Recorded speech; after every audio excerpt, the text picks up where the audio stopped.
waste segregation in a dental facility that involves separating different types of waste,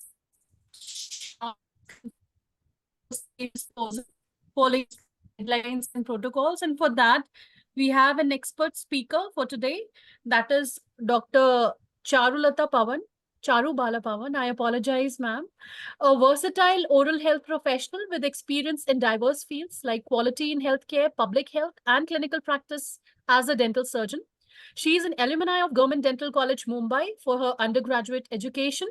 She also has post graduations in hospital and healthcare management, clinical research, and public health. She has also been associated with NABH and QCI for the past decade in various capacities as principal assessor, technical committee member, and faculty for various national level courses for quality standards health. She's a technical advisor for IDA for quality standards in dental practices. And she's lifetime quality professionals for CAHO as a member for dental division. She's also into private practice for 23 years span and is in recognition for her work on quality in oral health care. She has been awarded a fellowship by International College of Dentists, India, Bangladesh, and Sri Lanka chapter. So, ma'am, you may proceed for the session expertise for today. So thank you to Kaho for inviting me for this session. And after having so many wonderful speakers before me, one of them being my mentor, Dr. Tushar Chawla, Dr. Puranik, the legal expert. Then we've had Dr. Pillai, Dr. Vinod. It's indeed an honor to be a part of this. I'm going to not waste much time, but start with my screen sharing right away because we are, I think, a little late today. So I'd just like us to us as dental practitioners, we generate a lot of waste in our clinics.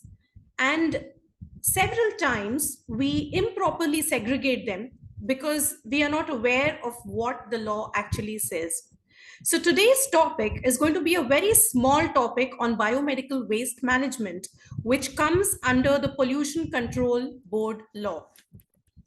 The salient features of the biomedical waste law is that there are certain types of wastes which are not covered under this act. That's the first thing I would like to start with.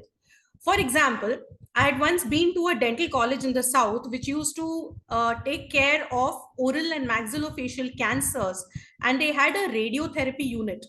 So their radioactive waste, for example, which is generated, would not be a part of the BMW law. Hazardous chemicals and wastes are not governed by BMW. Solid waste, which is other than biomedical waste, like there are certain clinics which have little kitchens where they provide certain snacks. So that is not a part of biomedical waste. Lead acid batteries, which are often a part of many equipment, are not a part of biomedical waste. E-waste, electronic waste. We have, like, say, defunct Apex locators in our clinic. This is not a part of biomedical waste, as well as hazardous microorganisms. So these type of wastes don't come under BMW law. We are all coming under the category of occupiers. So what are our duties as occupiers?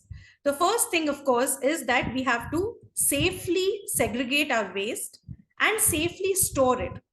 When I went as an assessor, several times I used to see that there used to be biomedical waste bins, color-coded bins, very properly kept, but they used to be open bins. There used to be stray animals which could attack, little children who could come and pilfer and try to remove things out. So that is not safe storage.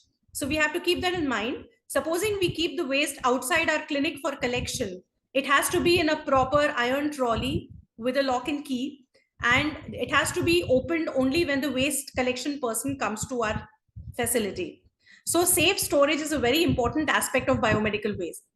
Next thing is pre-treating laboratory waste, blood samples, and bags before sending it to the biomedical waste plant. Third thing, and a very important fact, is that we don't provide enough training to our dental assistants who are handling biomedical waste on a day-to-day basis, like safe needle techniques, hand hygiene, using of PPE. These are things which we should train our assistants as well as co-workers who are working with us. Very importantly, I think this point was also covered by Dr. Vishwas Puranik, sir, that we have to immunize our health workers. Everybody who is working in our clinic, our dental assistants, associates, hygienists, co-dentists, everybody has to be immunized for hepatitis B and tetanus. Several times hepatitis B is taken care of, but we forget tetanus. So these are important vaccinations which have to be done for everybody who is working in our facility. The next thing is about establishing a barcode system. Most of us have small clinics, so these barcodes are established mainly by the Biomedical Waste Management Collection Agency, and they are the ones who have a GPS and barcode, and they give us that particular barcode which has to be put on our bags. Segregation and treatment of chemical waste at source, providing PPE to the staff, maintaining a biomedical waste register. This is a very important thing, that a register has to be maintained and monthly records have to be kept on the register. These records have to be retained for 5 years according to law.